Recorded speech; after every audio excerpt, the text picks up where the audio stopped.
আসসালামু আলাইকুম রহমতুল্লাহি অবরকাতুহু। সম্মানিত দর্শক, আজকের যে প্রসঙ্গটি নিয়ে আলোচনা করব, এই প্রসঙ্গটির সঙ্গে আমাদের শৈশবের একটি বিখ্যাত কবিতা কাঠবিড়ালি, কবি কাজী নজরুল ইসলামের। সেই কাঠবিড়ালি যে কবিতার সারমর্ম, এই সারমর্মের আমি মিল খুঁজে পাচ্ছি। আপনাদের সবারই হয়তো মনে আছে যে কাঠবিড়ালিকে উদ্দেশ্য করে খুকি কি বলছে, কাঠবিড়ালি কাঠবিড়ালি পেয়ারা তুমি খাও, গুড়মুড়ি খাও, ইত্যাদি কথাবার্তা, মানে তার সঙ্গে একটা খাতির করার চেষ্টা করছে। তো খাতির করার চেষ্টা হলো যে কাঠবিড়ালি গাছে উঠে মজা করে পাকা পাকা পেয়ারা খাচ্ছে। তো খুকি যে ছোট শিশু, সে দাঁড়িয়ে দাঁড়িয়ে সেই দৃশ্য দেখছে। তো তার খুব শখ হচ্ছে যে সে সেই পেয়ারা খাবে, কিন্তু গাছে ওঠার সামর্থ্য তো তার নেই, আশেপাশে কেউ তাকে পেরে দিচ্ছে না, কিন্তু সে আশা করছে যে কাঠবিড়ালিটি তাকে একটু পেয়ারা দেবে, একটা পেয়ারা সে সেই খুকিকে দেবে। কিন্তু কাঠবিড়ালি তো সেটা দিচ্ছে না, না দেওয়ার কারণে খুকি একসময় রাগ হয়ে যায়। রাগ হয়ে সে বলে যে তুমি আমাকে যে পেয়ারা দিচ্ছ না, তো এই কারণে তুমি খুব স্বার্থপর, তোমার কুড়োকুষ্টি হবে, তোমার পেটে পিলে হবে, এই যে আমাকে দেখিয়ে দেখে খাচ্ছ, আমার যে নজর তোমার দিকে যাবে, তো এতে তোমার পেটের অসুখ হবে, ইত্যাদি ইত্যাদি। এবং ছোটকালে আমরা এই কবিতা পড়তাম এবং আজও স্মৃতিতে রোমন্থন করি।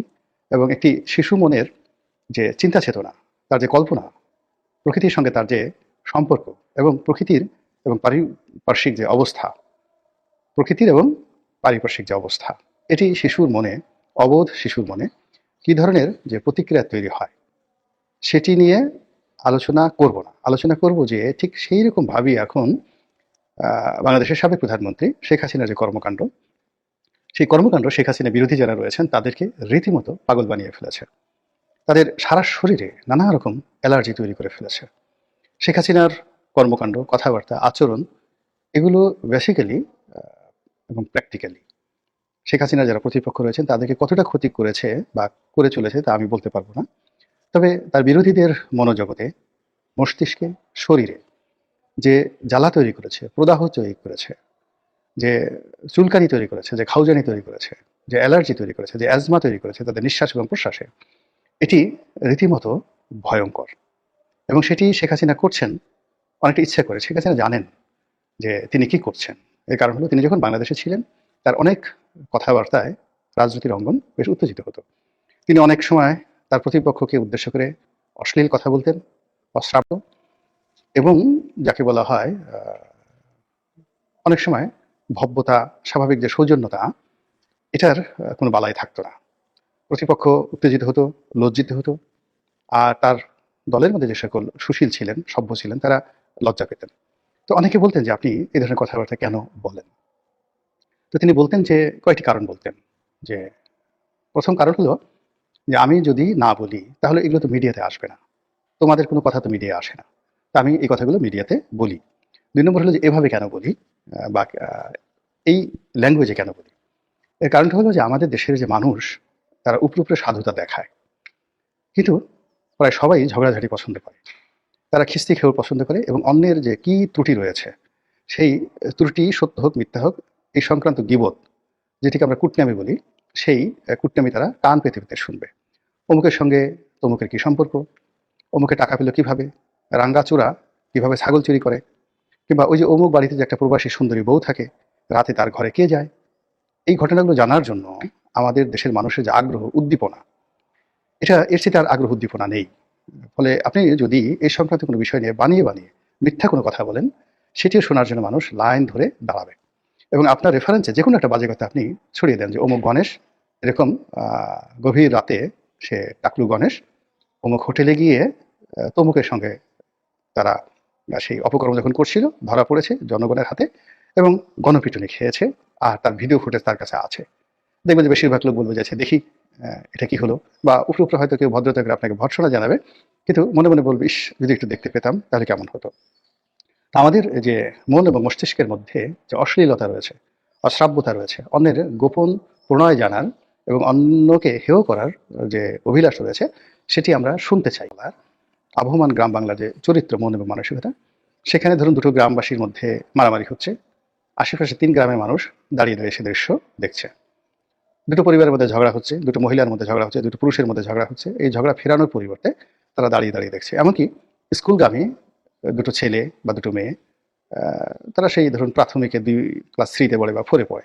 তো তারা ঝগড়া করছে, একে অপরের জামা কাপড় ছিঁড়ে ফেলছে, এই ওর চুল ধরে একদম শুয়ে ফেলছে, একেবারে অনেক সময় উলঙ্গ করে ফেলছে, ন্যাংটা হয়ে সেই ঝগড়া করছে।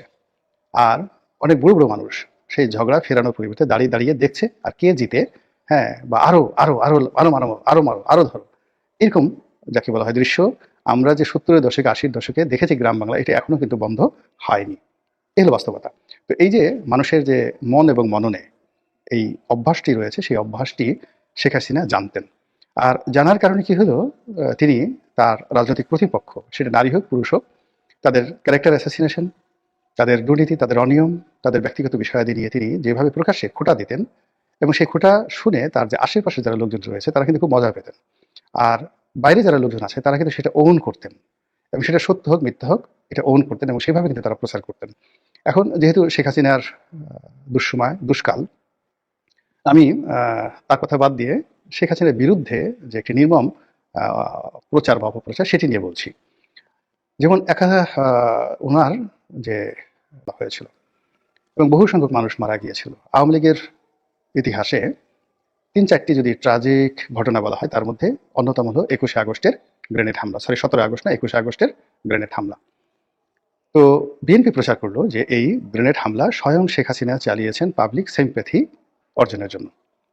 তার লোকজন আগেই বোমা পেতে রেখেছিল, আর এই বোমার যে রিমোট, সেই রিমোট ছিল তার ভ্যানিটি ব্যাগে, এবং তিনি সেই ভ্যানিটি ব্যাগ থেকে সেটি চাপ দিয়ে ব্রাস্ট করেছিলেন। ফলে অনেক লোক মারা গেছে, শেখ হাসিনা মারা যায়নি, বিকজ রিমোট তার হাতে ছিল। এটা তার একটা সাজানো নাটক ছিল। এই কথা আওয়ামী লীগের বিরুদ্ধে বিএনপির লোকজন প্রচার করত। আমি নবম পার্লামেন্টে বিএনপির যে সকল আমার বন্ধু বান্ধব ছিল, যাদেরকে আমরা জ্ঞানী গুণী মনে করি, এবং তাদের নাম আমি বলবো না, বিশ্বাস করেন তারা কিন্তু মনে প্রাণে টিল নাও টুডে এই কথাটি বিশ্বাস করে যে 21শে আগস্টের গ্রেনেড হামলা স্বয়ং শেখ হাসিনা করেছেন এবং তার ভ্যানিটি ব্যাগে রিমোট ছিল। আমার একান্ত আলোচনায় সেই কথাগুলো আমি শুনেছি, এবং তারা মানে একান্ত মানে দৃঢ়তার সাথে বলছে, আরে দোস্ত তুমি কি জানো, শেখ হাসিনাকে তুমি চিনো, তার ভ্যানিটি ব্যাগের মধ্যে এটা ছিল, এবং এটা এবং শেখ হাসিনা নিজেই কাজগুলো করেছে।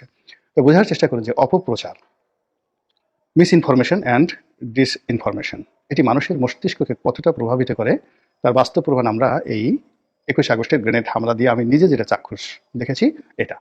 এবারে চিন্তা করুন বসন্তের জাল পড়া। 1974 সালে বাংলাদেশে এতটা দুর্ভিক্ষ ছিল যে উত্তরবঙ্গের একজন অভাবী মহিলা তিনি তার লজ্জা নিবারণ করেছেন জাল পরে, এবং সেই বাসন্তের জাল পড়া ছবি সারা বাংলাদেশ তোলপাড় করেছিল। আপনি দেখেন তো, মানুষ তো দূরের কথা, একটা ছাগলকে যদি বিশ্বাস বলেন, ছাগলের জবান খুলে দেন যে তুমি একটু বলো তো এই যে একটা মেয়ে তার লজ্জা নিবারণ করার জন্য সে জাল পড়তে পারে কিনা। আর কোনো জাল, এখন তো 1974 কিন্তু কারেন্ট জাল তখনও তৈরি হয়নি। এখন যেভাবে কারেন্ট জাল, ঘন কারেন্ট জাল তৈরি হয়েছে মশারির মতো, তখনও এরকম মশারির মতো কারেন্ট জাল তৈরি করা হয়নি। আর বলা হয়নি যে তিনি মশারি পরে, বলা হয়েছে জাল পরে। তো এই কথা কিন্তু মানুষ বিশ্বাস করেছে, এবং এখনো পর্যন্ত এই আধুনিক যুগে আওয়ামী লীগ হয় প্রচার করা হয়। তো এরকম অসংখ্য ঘটনা। সেই বঙ্গবন্ধুর বাসায় স্বর্ণের মুকুট আছে, এবং দেশের মানুষ যখন না খেয়ে মরে তখন তিনি সোনার মুকুট দিয়ে তার ছেলে শেখ কামালের বিয়ে তিনি সম্পন্ন করেছেন। শেখ কামাল বাংলাদেশ ব্যাংক ডাকাতি করেছে, আর সেই ডাকাতি করে ফেরার সময়, মানে বোঝার চেষ্টা করুন যে ডাকাতি করতে যাওয়ার সময় নয়, তিনি সদল বলে বাংলাদেশ ব্যাংক ঢুকেছেন, সেখান থেকে সোনা গহনা চুরি করে বাংলাদেশ ব্যাংক ডাকাতি করে ফেরার সময় তিনি আইনশৃঙ্খলা রক্ষাকারী বাহিনীর হাতে তিনি আহত হয়েছেন, তার উপর গুলি ছুঁড়েছে। এই গল্প এখন পর্যন্ত মানুষ বিশ্বাস করে। তিনি মেজর ডালিমের স্ত্রীর শ্লীলতাহানি করেছেন, অর্থাৎ মেজর ডালিমের স্ত্রী খুব সুন্দরী ছিল, তাকে তিনি ঘর থেকে তুলে নিয়ে গেছেন, তারপরে তিনি তাকে ধর্ষণ করেছেন। এই কথা বাংলাদেশের সব মানুষ বিশ্বাস করে। স্বয়ং ডালিম সাক্ষাৎকার দিয়ে তিনি বলেছেন যে এই ঘটনার সঙ্গে শেখ কামালের কোনো জড়িত নেই। শেখ কামালের পরিবার অর্থাৎ বঙ্গবন্ধু সেই মেজর ডালিমের উকিল বাবা ছিলেন, এবং এখানে মূলত যে ঘটনাটা ঘটেছে সেই ঘটনাটার সঙ্গে শেখ কামালের কোনো রকম সম্পৃক্ততা নেই। কিন্তু এত কিছু বলার পরে ওই যে শেখ কামাল মেজর ডালিমের স্ত্রীকে অপহরণ করেছেন, ধর্ষণ করেছেন, তিনি খুব সুন্দরী ছিলেন, ইত্যাদি নানা কথা, এগুলো মানুষ পছন্দ করে। আর পছন্দ করে বলেই এই কথাগুলো গল্প আকারে কিন্তু ছড়িয়ে পড়েছে। তো যেটি বলছিলাম যে এই মুহূর্তে সেই শেখ হাসিনা এই জিনিসগুলো জানার কারণে তিনিও সেই দিল্লিতে বসে প্রত্যেকটি মুহূর্তে এমন কিছু কথা বলছেন, এমন কিছু কাহিনী তৈরি করছেন, এমন কিছু ঘটনা তৈরি করছেন যা কিন্তু তার প্রতিপক্ষ যারা আছে তাদের সারা শরীরে রীতিমতো আগুন ধরে যাচ্ছে, সারা শরীর কিরবির কিরবির করছে, সারা শরীরে কুরকুরানি শুরু হয়ে গেছে, উত্তেজনা শুরু হয়ে গেছে। এবং যার যে রকম দরকার, যার যে ধরনের কুরকুরানি দরকার, বিএনপির জন্য এক ধরনের কুরকুরানি দরকার, জামাতের জন্য এক ধরনের ফুরফুরানি দরকার, তারপরে ডক্টর মোহাম্মদ ইউনূস এবং এনসিপির জন্য এক ধরনের বুরবুরানি দরকার, কি মানে কিরবিরানি দরকার। এই পুরো জিনিসটাই তিনি ম্যাটিকুলাসলি দিল্লিতে বসে বলছেন। কখনো হুমকি দিচ্ছেন, কখনো ধামকি দিচ্ছেন, কখনো বিনয়ী হচ্ছেন, কখনো শক্তিমত্তা প্রদর্শন করছেন, কখনো প্রতিশোধ নেওয়ার কথা বলছেন, কখনো ক্ষমা করার কথা বলছেন। আর একটার পর একটা বিদেশি যে গণমাধ্যম, সারা দুনিয়ার সে মশহুর গণমাধ্যম